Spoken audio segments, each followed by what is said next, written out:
Assalamualaikum warahmatullahi wabarakatuh.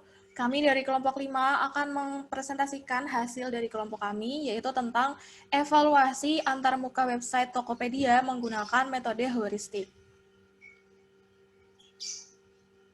Anggota dari kelompok 5 sendiri adalah Tirta Hayu Kameliana 2018 31057, Sabilatul Karimah 2018 31143, Ihmalur Raihan 2018 31164, Nurjana Nasution 2018 31186. Oke, yang pertama akan kita bahas adalah mengenai kasus dari Tokopedia itu sendiri. Di sini kami mengambil kasus pada kategori e-commerce untuk mengetahui bagaimana melakukan evaluasi desain antarmuka website Tokopedia menggunakan metode heuristik. Tujuan dari penelitian ini adalah untuk mengetahui apakah antarmuka website Tokopedia sesuai dengan kebutuhan pengguna, yaitu konsumen. Agar tidak menyimpang dari permasalahan yang telah dijelaskan, maka kami menentukan batasan masalah yang akan dilakukan. Adapun batasan tersebut sebagai berikut. Objek dalam penelitian adalah antarmuka website Tokopedia. Antarmuka yang diteliti adalah untuk transaksi pembelian dan untuk level pembeli. Metode evaluasi yang digunakan yaitu heuristik, dan output dari penelitian ini adalah berupa daftar temuan. Untuk metode heuristik sendiri, metode heuristik itu merupakan metode evaluasi yang digunakan untuk menemukan kesalahan pada desain antarmuka. Metode heuristik digunakan karena dalam metode ini memiliki indikator-indikator yang dapat mempermudah dalam proses analisis. Penelitian website Tokopedia ini dibagi menjadi beberapa tahapan.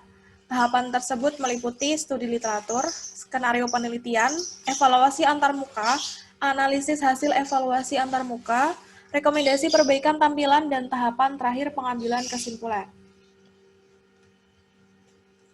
Baik, untuk yang pertama, bisa dilihat di sebelah kiri ada diagram pengerjaan penelitian.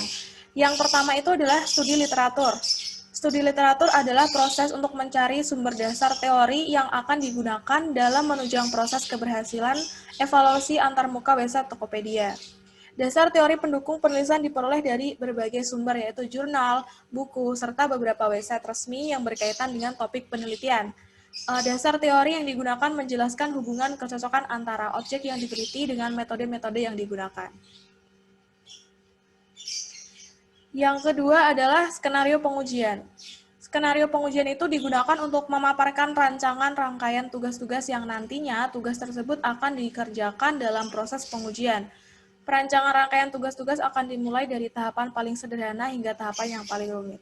Selanjutnya akan dijelaskan oleh Mbak Ibi. Baik, selanjutnya yaitu setelah itu pertanyaan atau tugas yang sudah dibuat akan diberikan kepada responden guna membantu proses penelitian. Berikut secara garis besar tahapan-tahapan pengujian. Yang pertama yaitu mencari 10 evaluator, yaitu 5 pengguna Tokopedia dengan kriteria memiliki pengalaman berbelanja di Tokopedia dengan feedback lebih dari 10 feedback, yang artinya telah berbelanja di Tokopedia lebih dari 10 kali, dan 5 orang yang berpengalaman merancang dan membuat website serta merupakan orang-orang yang berasal dari informatika. Yang kedua yaitu parameter yang diuji dalam website Tokopedia adalah yaitu pada saat pembeli melakukan transaksi pembelian atau suatu produk. Yang ketiga yaitu pemberian tugas dan instrumen kepada masing-masing responden untuk dikerjakan. Nah, selanjutnya itu ini ada variabel dan instrumennya. Instrumen yang diberikan kepada evaluator seperti pada tabel berikut. Yang keempat, pengumpulan instrumen yang sudah diisi kemudian dievaluasi dari hasil tugas tersebut. Yang kelima, proses analisis hasil evaluasi. Tahap ini tahap yang sangat penting karena untuk menentukan apakah ada yang perlu diperbaiki dalam antarmuka website Tokopedia. Yang keenam, rekomendasi perbaikan berisi apa saja yang perbaikan pada antarmuka website Tokopedia. Yang ketujuh yaitu kesimpulan. Selanjutnya itu ada evaluasi antarmuka. Evaluasi antarmuka akan dilakukan setelah hasil dari pengumpulan data tercapai dan selesai. Data tersebut didapat dari responden yang melakukan pengujian antarmuka terhadap website Tokopedia. Data yang dikumpulkan berupa tabel yang berisi urutan tugas, kolom yang berisi alasan saat menjalankan tugas, serta tingkat keberhasilan dalam menjalankan tugas tersebut. Kemudian, data responden dikumpulkan dan dianalisis secara lebih mendalam dengan metode yang digunakan untuk penelitian ini. Selanjutnya yaitu ada analisis hasil evaluasi. Analisis hasil evaluasi digunakan untuk mendapatkan hasil dari data evaluasi antarmuka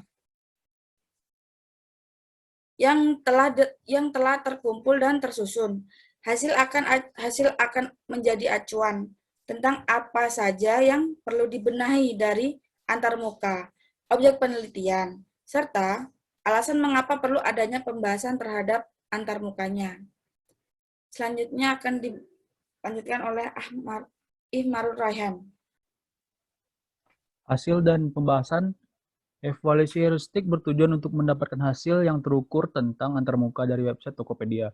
Evaluasi heuristik melibatkan 10 evaluator, yaitu 5 orang pengguna Tokopedia dengan feedback lebih dari 10 dan 5 orang yang berpengalaman merancang dan membuat website serta merupakan orang-orang informatika.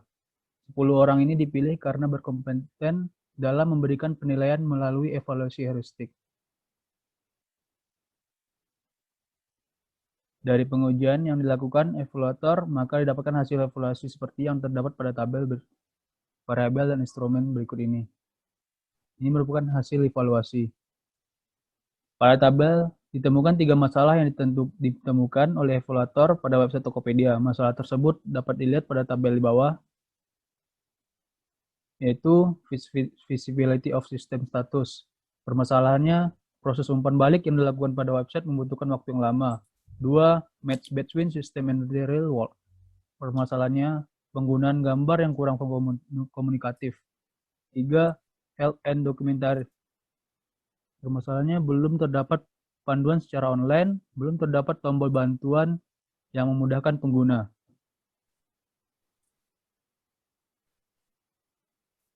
Nah, kesimpulannya, setelah dilakukan evaluasi antarmuka website Tokopedia menggunakan metode heuristik, maka dapat diambil kesimpulan sebagai berikut.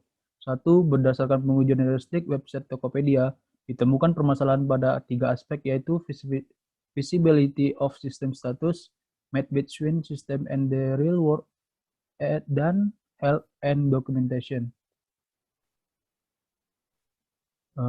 Baiklah, sekian dari materi kami. Terima kasih atas segala perhatiannya.